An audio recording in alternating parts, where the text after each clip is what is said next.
Hey guys, Pete Hooley here coming from Summer League in Las Vegas. We haven't been bringing you daily wraps, but I thought I'd give you an update on some of the things that I've been hearing around both courts, both facilities, basically the whole of Las Vegas. And it starts with the two-way deals. As reported, Jack McVeigh to the Houston Rockets. Really exciting for Jack McVeigh. It's going to be interesting to see what Tasmania do now because he may not be the only one who departs from the championship-winning Jack Jumpers. There is a lot of strong talk about Will Magnay, and those positive talks continue to increase with him earning an NBA deal.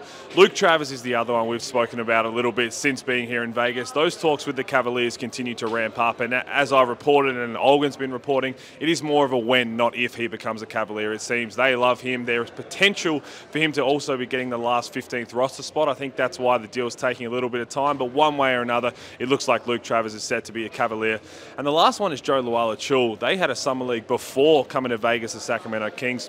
And there was a lot of positive talk about him potentially joining the Sacramento Kings. It's died down in the last couple of days. He's still got a few games left, but you think that he is right around the mark to potentially join the Kings as well, which could mean 4 NBL players from last season getting two-way deals with an NBA team, which would be great news. In terms of some free agency news, I saw Ian Clark here around the other day. Melbourne United flew into town. There is mutual interest on both sides to try and return for NBL 25. We know he's very hotly sought after around the rest of the league as well.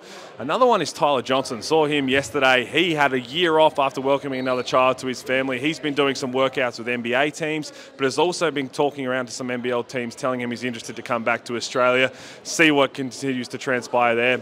I also just ran into the Illawarra Hawks, who were talking to Gary Clark's representatives. Hopefully that's a positive move for the Hawks going forward. But the one that is really interesting and starting to heat up now is Zylan Cheatham. Played for the New Zealand Breakers last year, currently playing for the Nets. I believe at least 3 NBL teams have started talking to his representatives and him himself to try and see what he's doing for next year. So that's one to keep an eye out. And the other reported thing that came through yesterday was Thon Maker is in town. He was working out with a bunch of other NBA players at a private facility in the Wynn Resort. Toronto have a court in one of the conference rooms. It's an unbelievable setup. A bunch of NBA guys there, but a bunch of other teams from around the world. No reports on whether NBL teams visited, but you know how that could change quickly. So that's just some of the sights and sounds we're hearing here on the ground in Las Vegas.